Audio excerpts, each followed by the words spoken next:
What's good, T Squad? It's me, Keisha, and I'm here with tonight's All Tea, All Shade Power Book 4 Force. Tonight was the series premiere episode, and I must say that I quite enjoyed it a lot. I got a good feeling about this series. If they keep it up, I think I will like this and Raising Kanan the most out of the entire Power universe. But okay, let's get into tonight's episode. So we started off with Tommy, on the road in his blue Mustang. He's thinking about everything that happened back in New York, how Ghost is dead. Him and Tasha ain't cool no more. He can't trust Tariq. Lakeisha is dead. Lakeisha's son is with his father. His mama ain't cool no more.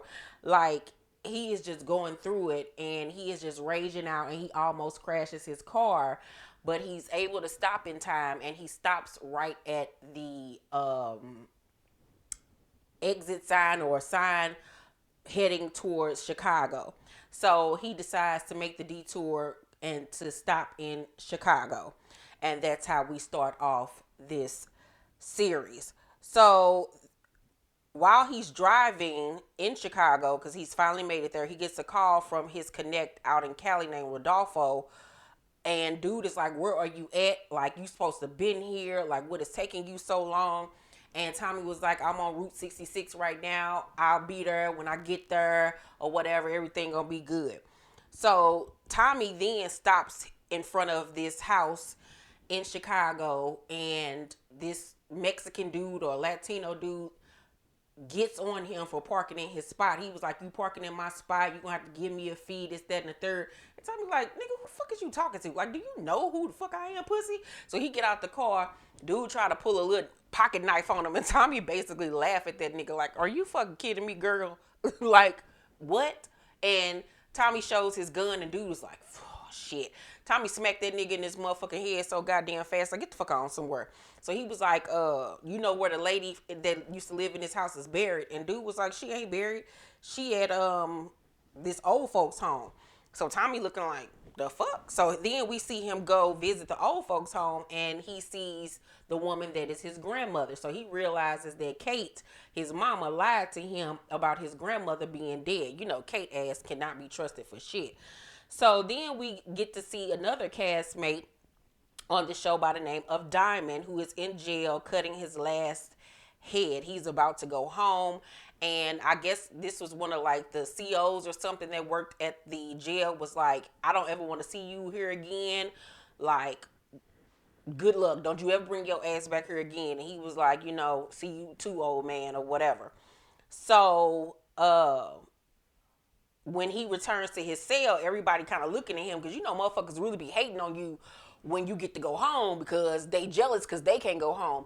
And one of them pendejos, one of them hating ass Mexican was like, we're gonna let that nigga, chill for a minute when he get out of jail, make him think everything is sweet, and then we gonna strike and have that nigga killed. So he got some, eyes on him and some shit is about to go down. And that is going to be the thing that makes Diamond's character, I feel, come around full circle because later on in the episode, he talks to his brother about where he's at mentally, since his release. But we'll get back to that in a minute.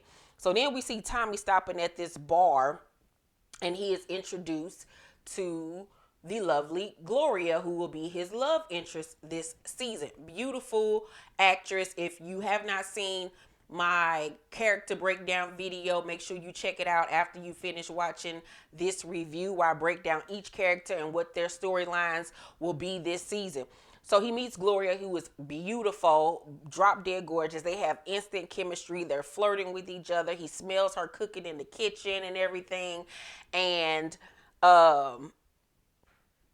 they like I said, just vibe with each other. And it's just, I was like, I know he married in real life, but child, especially when I saw them red carpet pics, it seemed like he might like her a little bit more than he should. I'm just saying, they look great together on and off camera. So she tells him to come back later on when the kitchen is actually open. So he looking like, okay, girl, I got you, boo.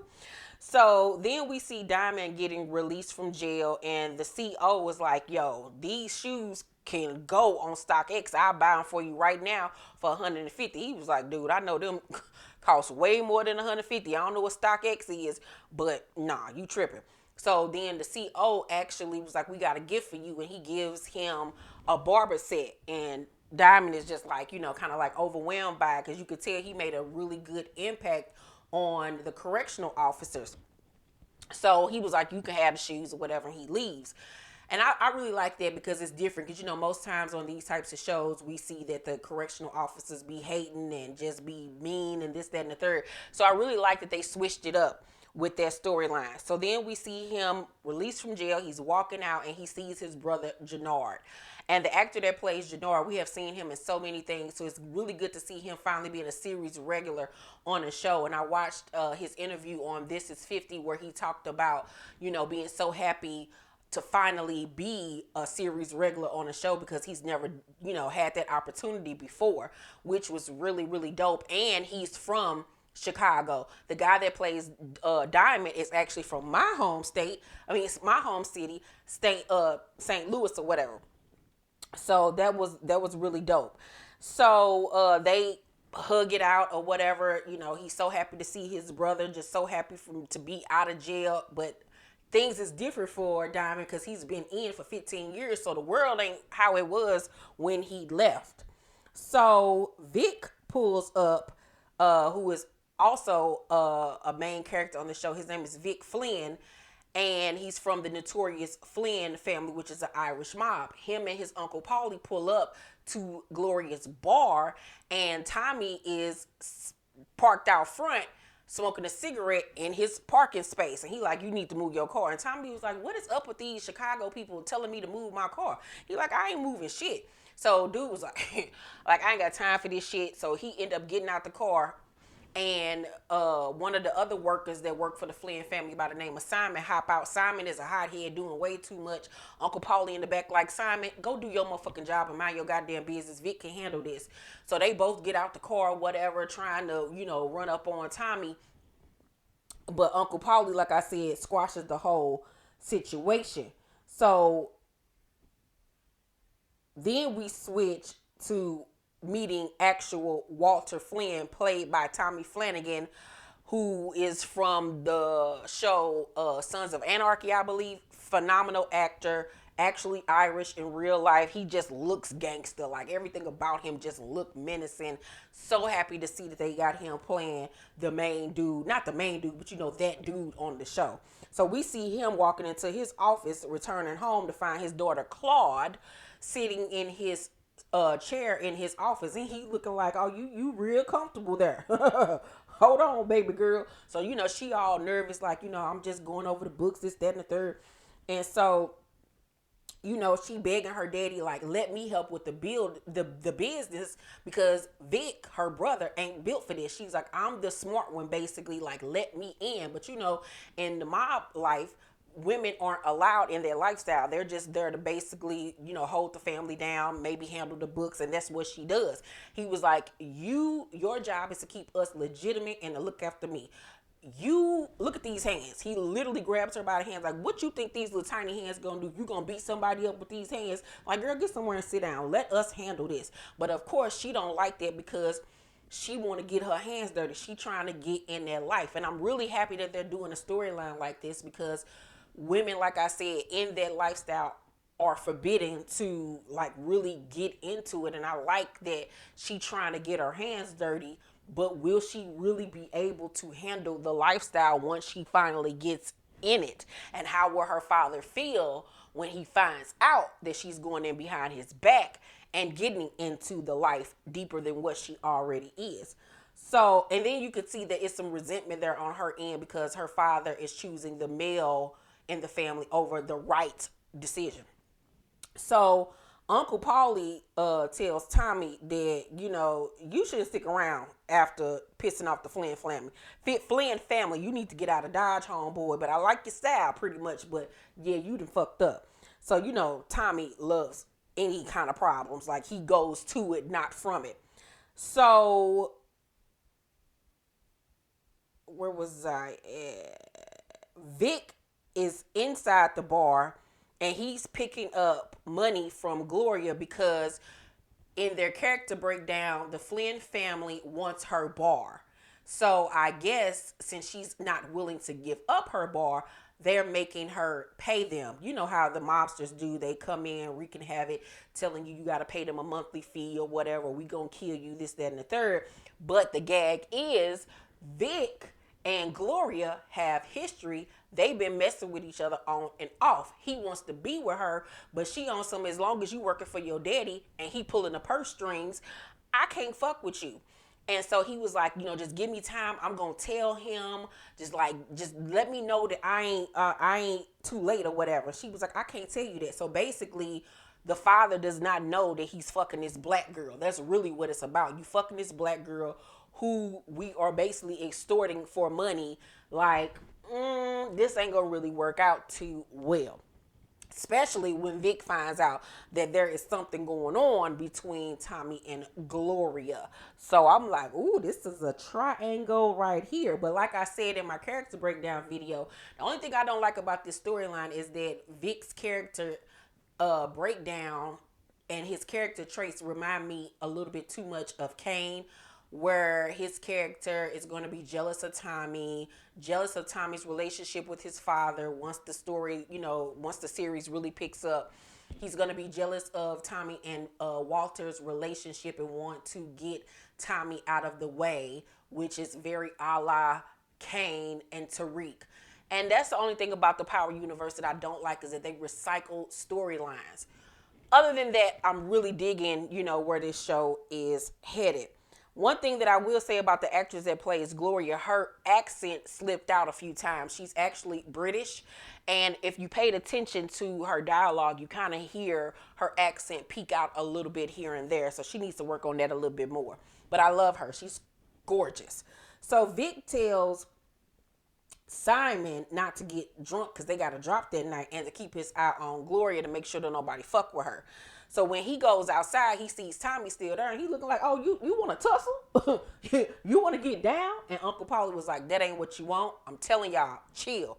And so he once again tell Tommy, you need to get the fuck out of Dodge, homeboy. But once again, Tommy don't listen to nobody. So when they dip, he actually goes back into the restaurant because he promised Gloria that he was going to come back. He was like, I want some of that pepper soup. And she was looking like, I got more than soup for you, baby boy. So while they vibing, Simon is on the other end of the bar acting a fool, pulling on this black girl with a horrible wig. And so Gloria go down there and check him like, you need to chill. And he was like, you need to remember who the fuck you talking to. And she was like, boy, you ain't nothing but a bitch ass errand boy. Like, you got like fuck to the up. Mind you, Tommy is ear hustling this whole conversation. So when she tells him that she's going to go in the back and get his soup, he follows Simon outdoors and overhears Simon on the phone talking about the drop for that night. So once Simon gets off the phone, Tommy beats his motherfucking ass and breaks his goddamn arm. And I was like, this is the Tommy that we know. Don't give two fucks. Hella gruesome when it comes to fighting. He doesn't fight fair. He has no heart, no nothing. I loved it. Loved it, loved it, loved it. So Gloria comes outside and sees what's going on. And she was like, well, this is not going to be good for you. And he was like, is it going to blow back on you? She was like, not a drop, because she's covered by Vic. So he was like, I got to go. And she was like, but your soup ready. And she wasn't just talking about the soup in the kitchen. She was talking about that puss. So then we see them upstairs, I guess, in her place, smashing. Love their sex scene, by the way. So much chemistry there. I was like, okay, Gloria, skin just glistening all over her body. So Claude, we see, is at the club on demon time. She, pissed because her daddy won't let her run the business. And she spots this chick on the dance floor, and I love the way they filmed this scene with the lights flashing on and off and this girl's silhouette just standing there. It was so dope the way they filmed this scene. So she pulls up on the girl or whatever, and they get to dancing with each other, and the girl pulls out some blow on the dance floor that's like glow in the dark. And so Claude does a line, and she's just immediately on some Rue from Euphoria type shit, loving every minute of this product. Then we see them go back to her place and smash some more while doing lines. So when they finish smashing, Claude was like, yo, that shit right there is some fire, my nigga. You got some more? So we see she's about to get into the drug game behind her daddy's back. And I don't know how this gonna work for her. So after sex, Tommy sees some dog tags in Gloria's room. So he was like, you ex-Marine? And she was like, no, are you an ex-vet or whatever? And she was like, no, those are my husband's. And he was like, oh. And she was like, yeah, but he never came back, aka he got killed over there. Now, when you read her character breakdown, it says that she was in the service too. But I guess that's not something that she wanted to discuss. But I think we'll see at some point this season her being able to defend herself and not being some wallflower, which I really, really love. So he asked her, did she like marriage? Because, you know, he was going to marry Lakeisha. And she was like, I wasn't in it long enough. I think I would have, though. How about you? And Tommy was like, I got close once. And she was like, you still got time to try it again. And he was like, maybe. Which, for me, as being a writer, that's foreshadowing that I think at some point during this series, him and Gloria will end up being together and getting married. And I think with her character, he'll end up having the family that he always wanted with her and a child. I think that's what we're going to see come out of this. And then Tommy having an actual family that he has to protect, which I hope that's where they go with this. That's where I think they're going to go with this. And I would love for Tommy to have something that he really can call his and be in love and have that family. So he gets a text from on Simon's phone from Vic reminding Simon, who, you know, he thinks is still, you know, around, about the drop. So he tells Gloria, I gotta go. And she was like, all right, you know, this was basically cool for what it was. This was nice. Never see you again, but okay. So Vic calls Simon while he waiting in the car, and he like, dude ain't answer the phone. So then he called again and he heard the phone ring. He was like, the fuck, how this man phone ringing around me? So then Tommy shoots at his window. He was like, look, the next one I won't miss. Get the fuck out the car. So Tommy was like, I want you to introduce me to your connect. And Vic was like, dude, do you know who the fuck you fucking with? So Tommy holds him by gunpoint. They go inside this warehouse. And Tommy was like, how many people they expecting? And he was like, 2. He was like, how many people gonna be in there? Vic was like, 1. So they get into the warehouse, and none other than Jannard from CBI is there, along with 2 meth head, crackhead looking motherfuckers. So Jannard like, Vic, what the fuck you doing here? Like, I'm here to see Zamos. And he was like, I'm here to see Zamos too. So they realized that this Zamos character set them the fuck up. Tommy scoping out the deal like, yo, this ain't right. Some shit is going down. Why would they have 2 crackheads here? What is going on? So then the crackheads pull out their gun and was like, give us the money. Tommy was like, this y'all first deal? Because like they look scared and pussy as fuck. So then the crackhead, you know, gets spooked and starts shooting wildly all over the place. Tommy, Jannard, and Vic go and hide. The dudes run out of bullets. Tommy, of course, knows how to count, you know, bullets or whatever when they're being shot.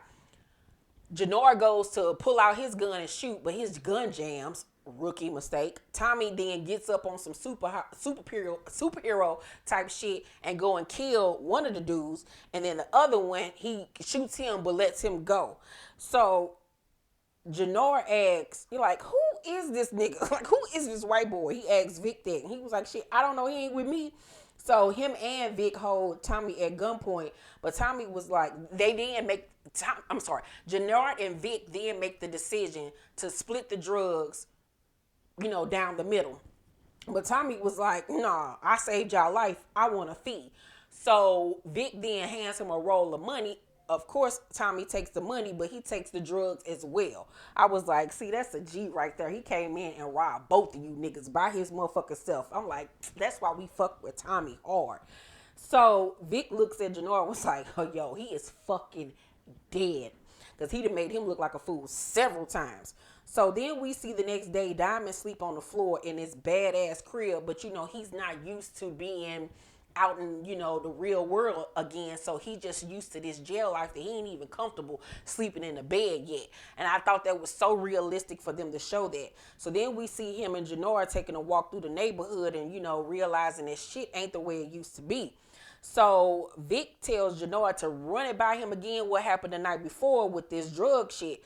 And of course, Jannard tells him about Tommy, this, that, and the third.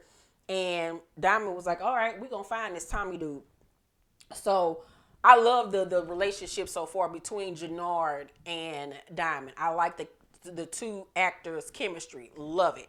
So then we see Claude telling Vic that dealing coke will mess up their legitimate business and not to do it. Meanwhile, we see she about to be on her own shit selling fucking coke. So I'm wondering, is she doing that because she wants to show her daddy, look, this is what I did, and get approval from him and one up her brother again? That's what I'm thinking she going with this. That's the reason why she's telling her brother not to do it.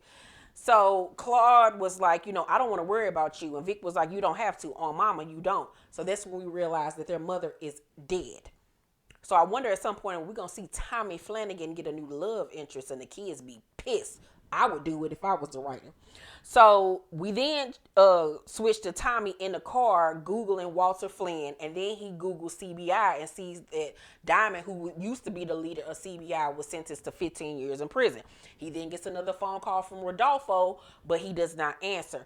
Tommy then goes back to the old folks' home to see his grandmother, and he sees her in the greenhouse, and he was trying to get her to remember him. He shows her a picture of him, and she remembers him for a brief second, and then she goes back into her like comatose, not comatose, but what's the word I'm looking for? It starts with a C. Not cathartic. I don't know. I can't think of the word, but y'all know what I'm talking about. Catatonic state. So Tommy, of course, is disappointed by this. So when he's leaving out, he feels somebody walking behind him, and he turned around like, who sent you? And then next thing we see, he was like, nah, who are you? Ain't nobody been here to see. I think he said that their grandmother name was Mary in years. And so he was like, I'm her, he was like, no, who the fuck are you? And he was like, I'm her grandson. And so Tommy was looking like, the fuck? No, I'm sorry. Tommy said to the dude, I'm her grandson. And he was like, I'm her grandson. So they both see that, they both have this same like Italian word that means, sentence that means something to them. So then we see them both leaned up against Tommy Carr, realizing that they're fucking brothers. And I was like, oh my God, they done gave Tommy a black brother child. So now he got somebody to help take the place of Ghost, since Ghost is dead. So his brother JP says that his father told him that his mother was dead this whole time. And come to find out, of course, she's not dead because his mother is Kate. So Kate was out here fucking a nigga, honey. So Tommy, asked for his number and was like, maybe sometime I'll give you a call. Dude was like, all right.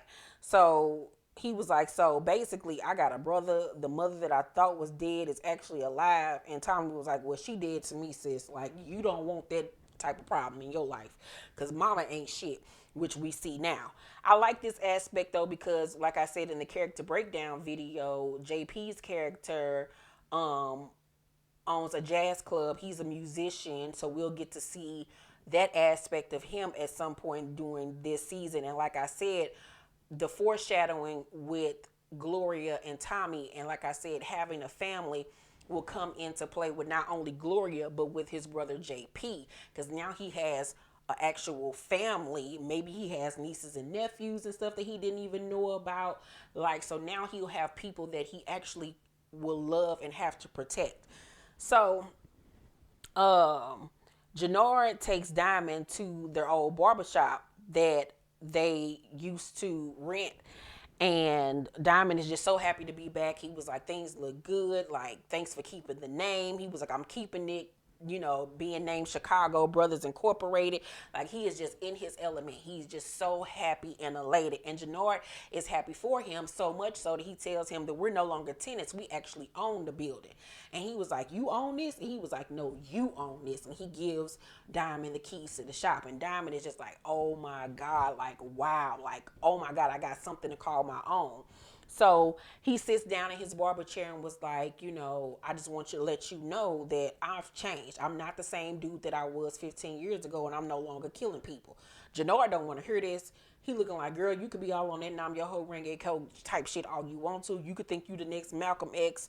You could think you part of the Fruit of Islam, but ain't nobody got time for that. You can do what you want to do, sis. But I'm about to be out here shooting motherfuckers up. And by the way, when I get back, we going out to the club. I wish we could have seen a club scene with him. That would have been great, but it is what it is.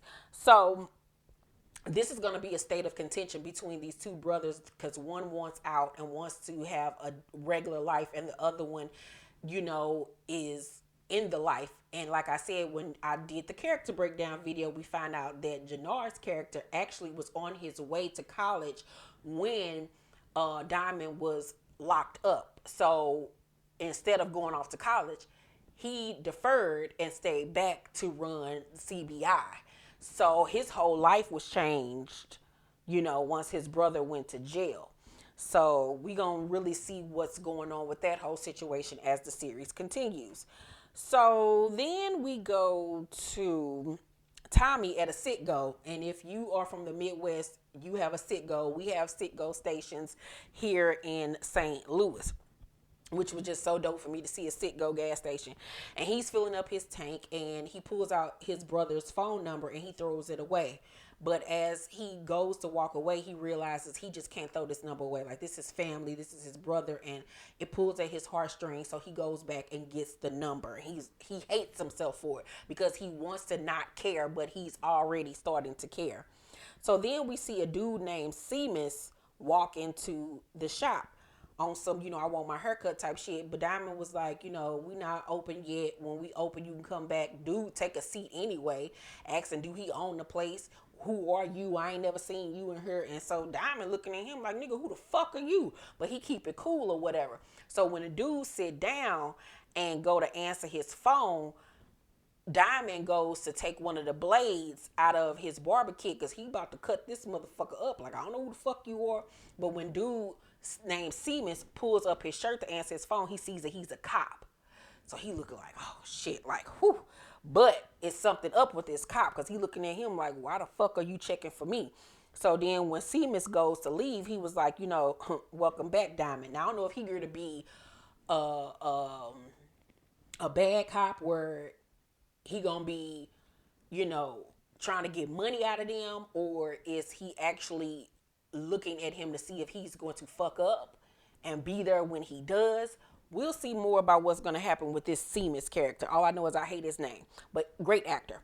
So then Rodolfo calls Tommy again to see where he at. And Tommy was like, look, I said I'll be there. But then he sees 3 SUVs tailing him. So he was like, look, I'm going to call you back. So he driving, trying to, get out the way, trying to dodge these 3 SUVs, but they end up blocking him off. Uncle Paulie step out the motherfucker with the shotgun and was like, yo, I told you to get the fuck out of Dodge. Get in the car, follow us. So then he takes Tommy to Walter Flanagan's house, which I love the location. Tommy get out the car and has the bag in his hand. Uncle Paulie, all of these guards and stuff is lining the walkway that's filled with heaters and everything. Love the visual of that. Meanwhile, Claude is on the balcony overlooking everything, peeping who this new Tommy dude is. So then Tommy is introduced to Walter Flanagan, and I just love the way he was introduced, like on some boss type mafioso type shit that he is. So Walter introduces himself to Tommy and basically threatens him in a roundabout way. Tommy was like, I guess I'm here for one or two things, and since I ain't dead yet, you're welcome for saving your son. And he goes to walk away. But before he does, he gives Walter Flanagan the drugs. So Walter tells Tommy to get the fuck out of my city. Like, this is your only time for me warning your ass, playboy. And as Tommy's leaving, Vic walks up. And the daddy kicks the drugs his way like, you motherfucking fuck up, you. And this right here is the breakdown and the rift that's going to occur with Vic and his father, because Tommy's going to come into the game and know the game and impress the father so much that Vic is going to look remedial, elementary compared to Tommy. And like I said, when I did the character breakdown video, we find that Walter is going to see a lot of his self in Tommy. So Tommy then gets in the car to leave. He's riding through downtown Chicago, and we then see him call Rodolfo and leave a message saying that he's not coming, and he ain't nobody's worker. He's his own boss now, and he's staying where he's at, which is in Chicago. And that was the end of the episode, which I loved. I give the series premiere of Power Book for Force an A. I really enjoyed it. Really, truly enjoyed it. If they keep the pacing of the writing at this level, I really think I'm going to enjoy it. It wasn't too much going on. It was just enough. You understood the storyline. It wasn't a bunch of unrealistic shit going on. The only thing that was really unrealistic to me and is that Tommy would still be riding around in the same car when everybody from New York is after his ass. The Serbian and all of them people, the Italian family, mafia family is still after him. So why would he logically be still running around, riding around in this same car? That didn't really make sense. But everything else, I loved how he's been in the game so long that he knows the law and the lay of the land is just a different city. You know what I'm saying? But the drug game is still the drug game wherever you go. So I love that aspect of it. I love all the new characters, the new storylines. Like I said, some of them are recycled a bit. Claude's character is basically Effie, with her being a lesbian. Her character is bisexual, just like Effie's in the drug game. Like, it's just a lot of comparisons there. But overall, I really enjoyed tonight's episode, and I give it an A. Let me know down below in the comment section what you guys thought of the series premiere of Force.